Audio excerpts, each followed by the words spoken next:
Welcome to my table, Peaches. Have a seat, and we are going to look into how people might be seeing you right now. We have stack 1, the bunny, stack 2, the black bear, and stack 3, the fish. They're timestamped below, and here we go. All right, stack 1, the bunny. Let's see. You have the dragonfly, the page of cups reversed, the hierophant reversed, and the 7 of cups. Let's get this all nice and straight. I hope that's not too much light. Okay, let's see, I'm going to try. Okay. So the first things first, you transcend any category.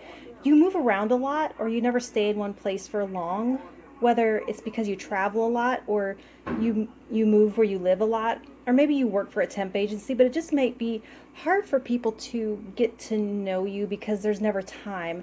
And who you really are isn't on the surface to be known immediately. You have to be around you for long enough. As far as aesthetic, I see like glittery, metallics, pastels, sheer fabrics, almost like those pretty skater outfits or dance gear. I'm also seeing pool or like beach stuff, bathing wear, bathing suits, ephemeral, ethereal, light, life, and sylph-like. People would say how impressed they are that you don't appear to be afraid of the unknown. You're actually drawn to it like it's full of promise, and so they describe you as optimistic. Many might envy your freedom, like either your physical mobility and flexibility or the openness of your schedule to do and be where you're like, when you like. They may think that they'd be like you. Oh, I'd be like that, if their life were like yours. But it just isn't true. It's the other way around. Your life is like it is because you are the way you are. The bummer is that you don't seem to see most of it. You seem very hard on yourself, like where external structure might be lacking, you're imposing it on yourself in some way. And where others might see an open life, they don't see those rules that kind of exist within your mind. And so people might say, oh, that person eats whatever they want and does whatever they want. It's so unfair. And you're saying like hell, but people may feel a little judged by you and maybe upset because you don't know their challenges. Well, they don't know yours and the position of, inner discipline that you come from. There is a hauntedness, and very few are around you long enough or look closely enough to see it, but if very few might. You're trying to move towards the light and lightness to transcend something that you consider primitive. There is an illusion here, the way like dancers create, where the audience sees beauty and ease and magic, and only the dancers know the blood in their shoes from the blisters in their feet, right? From that brutal practice. So it feels kind of Aquarian, fairy-like outwardly, a visionary, might maybe even eccentric, some of you, to go against tradition and to show alternative ways of being. But there's a hidden scaffold, like I don't know if you've seen those ghostly wind horses that they were featuring on Fairy magazine, but like it's like the wire frames of these ghostly wind horse marionettes. It's invisible, but it's the only reason that they look like real horses. It creates that structure. It's an internalized system of rules and reality, but people don't focus on that. They just succumb to the magic and go, whoa, so beautiful and wispy. And inside you're like, no, this takes work. And they're still just mesmerized and don't get it. In case you don't understand why sometimes they project their insecurities onto you like that. So that's what I have for you, Stack 1. And if it helped or was fun in any way, let me know by hitting that like button, and I'll talk to you next week. Thank you. All right, Stack 2, the black bear. Okay, you have the bee, the 4 of wands, the 7 of discs reversed, and the high priestess. We're just going to put the bear right there on her top because she ain't wearing one, and I don't trust YouTube. So, okay, my first impression, your first impression is that you are the glue holding something together. You know the phrase, if you want something done, give it to a busy person. you're people's go-to person. So now you may or may not feel like this, but the perception is that you belong or fit in. You're like the backbone or the linchpin of something, and they see you as having an incredible work ethic and leading by example, never telling anyone to do something that you wouldn't do or that you haven't done. And they might fear that without you, everything might fall apart.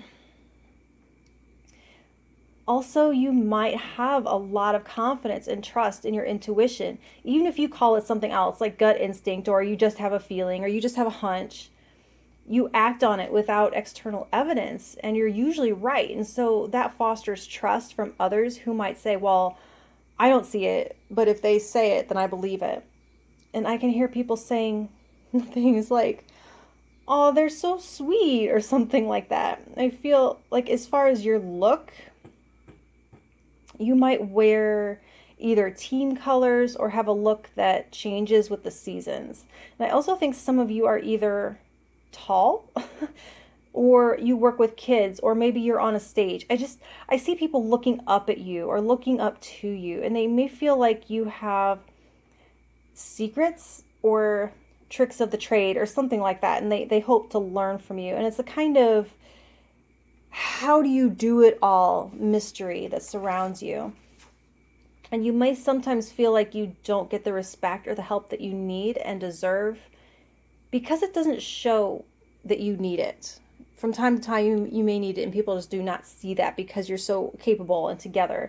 But people would say that you're usually pretty centered and unshakable, even keeled, even tempered. And I do see a little mystery around where you came from. Like either you don't know because you weren't raised by your birth parents, or people look at you and try to figure it out, but they don't want to ask because they don't want to be rude or be embarrassed because they're expecting you to say from some faraway foreign place, and you're like, I was born right here. Why would you ask that? It's like, so you're fiery and passionate and creative, practically electric. Like if you brush up against someone, there's a tingle. You get tingles from it. They get tingles from you. The only fear I sense from people, maybe from the occasional display of impatience. So your expectations of others are likely pretty high. Just not everyone's operating on your level, or they might be just slower to act or speak because of self-doubts that you might not be able to relate to.